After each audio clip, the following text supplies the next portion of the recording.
अस्सलाम वालेकुम। जरा तसव्वुर कीजिए एक ऐसी सरजमीन का जहां कदीम आग के शोले आज भी जल रहे हैं और जहां लोग इलाज के लिए तेल के टब में नहाते हैं। जी हां, आज हम सफर पर निकल रहे हैं आज़रबाईजान के, एक ऐसी जगह जो तज़ादात और हैरतों से भरी पड़ी है। तो आइए इस दिलचस्प पहेली को समझने की कोशिश करते हैं। आखिर कैसे एक 97% मुस्लिम आबादी वाला मुल्क एक यूरोपीय रूह रखता है और इसे आग की सरजमीन क्यों कहा जाता है? क्या राज हैं इसके पीछे जो दुनिया भर से लोगों को अपनी तरफ खींचते हैं?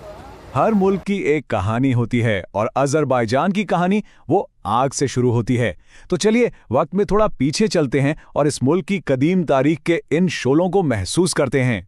अज़रबैजान, इस नाम का मतलब है आग के मुहाफ़िज़। ये नाम हमें सीधा उस दौर में ले जाता है जब यहाँ ज़रतुश्त मज़हब के मानने वाले रहते थे, जो आग को पाकीज़गी और ज़िंदगी की अलामत समझते थे। और ये सिर्फ तारीख़ नहीं, आज भी यनार दाग की पहाड़ी पर कुदरती गैस से जलने वाला ये शोला बिना किसी इंसानी मदद के हज़ारों साल से इसी तरह रोशन है। ये कितनी दिलचस्प बात है ना कि जिस आग की कभी पूजा की जाती थी, वही आग आज एक बिल्कुल नए अंदाज में इस मुल्क की किस्मत को रोशन कर रही है। तो आज के दौर की ये आग दरअसल ज़मीन के नीचे छुपे तेल और गैस के वो बेपनाह ज़खायर हैं जो अज़रबैजान की मईशत का इंजन है। यही वो काला सोना है जो उसे आलमी मंडी का एक अहम खिलाड़ी बनाता है। लेकिन अज़रबैजान की पहचान सिर्फ तेल और तारीख़ ही नहीं है।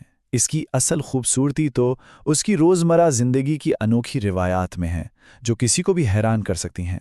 ज़रा सोचिए, यहाँ लोग सेहत के लिए खाम तेल के बाथटब में नहाते हैं और नाश्ते में तरबूज को रोटी और मक्खन के साथ खाया जाता है। और सबसे दिलचस्प तो शादी की रिवायत है, जहाँ रिश्ते का हाँ या ना का फैसला एक कप चाय करती है। मीठी चाय मतलब रिश्ता पक्का और फीकी चाय मतलब इनकार। वाकई ये मुल्क हैरतों से भरा है। अब बात करते हैं दोस्ती की एक ऐसी मिसाल की जो आम सियासत से कहीं बढ़कर है। एक ऐसा रिश्ता जिसकी जड़ें तारीख और भाईचारे में गहरी हैं।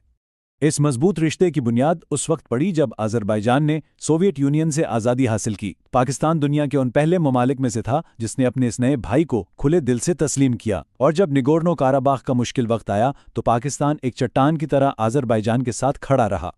यह हकीकत इस ताल्लुक की गहराई को समझने के लिए काफ़ी है। ये सिर्फ सिफारतकारी नहीं, ये एक जज्बाती वाबस्तगी है। पाकिस्तान दुनिया का वो वाहिद मुल्क है जो आज तक आर्मेनिया को सिर्फ और सिर्फ अपने भाई अज़रबैजान की खातिर तस्लीम नहीं करता। और अब चलते हैं उस मुल्क के सबसे बड़े और शायद सबसे दिलचस्प तज़ाद की तरफ, जहां ईमान और जिद्दियत एक साथ एक ही जगह पर बसते हैं। अगर आदादो शुमार पर नज़र डालें तो तस्वीर बिल्कुल साफ है। अज़रबैजान की 97% आबादी मुसलमान है, जिसमें शिया मुसलमानों की अक्सरियत है। ये गहरी मजहबी शनाख्त को जाहिर करता है। और यहीं पर कहानी एकदम से एक हैरान कुन मोड़ लेती है। एक तरफ इतनी बड़ी मुस्लिम आबादी और दूसरी तरफ एक मुकम्मल सेक्युलर आइन। दारुल हुकूमत बाकू की सड़कों पर चलते हुए किसी यूरोपीय शहर का गुमान होता है। जदीद फैशन, रोशन रातें और कोई मजहबी पाबंदी नहीं। ये दो दुनियाएं एक साथ कैसे चलती हैं? यही तो अज़रबैजान का जादू है। और इस जदीद सोच और तरक्की के पीछे एक बहुत बड़ी वजह है यहाँ की तकरीबन 100% शरह खानदगी। जब एक पूरी कौम तालीम याफ्ता हो तो रोशन ख्याली के दरवाजे खुद ब खुद खुल जाते हैं। तो इतनी सारी दिलचस्प बातें जानने के बाद क्या ख्याल है, इस मुल्क को करीब से नहीं देखना चाहिए? आइए देखते हैं कि अज़रबैजान में देखने के लिए क्या कुछ है। सच पूछें तो अज़रबैजान सयाहों के लिए एक जन्नत है। बाको के आसमान को छूते हुए शोलों जैसे फ्लेम टावर्स, हजारों साल पुराने पत्थरों पर लिखी कहानियां, आलमी म्यार के अजाइब घर और खूबसूरत साहिल। यहाँ हर कदम पर एक नया अजूबा मुंतज़िर है। आखिर में हम यही कहेंगे कि अज़रबैजान सिर्फ एक मुल्क नहीं, ये एक तजुर्बा है। ये कदीम आग और जदीद रोशनी का, मशरिक और मगरिब का और तारीख़ और मुस्तक़बिल का एक ऐसा संगम है जहाँ आकर दुनिया को एक नए ज़ाविये से देखने का मौका मिलता है।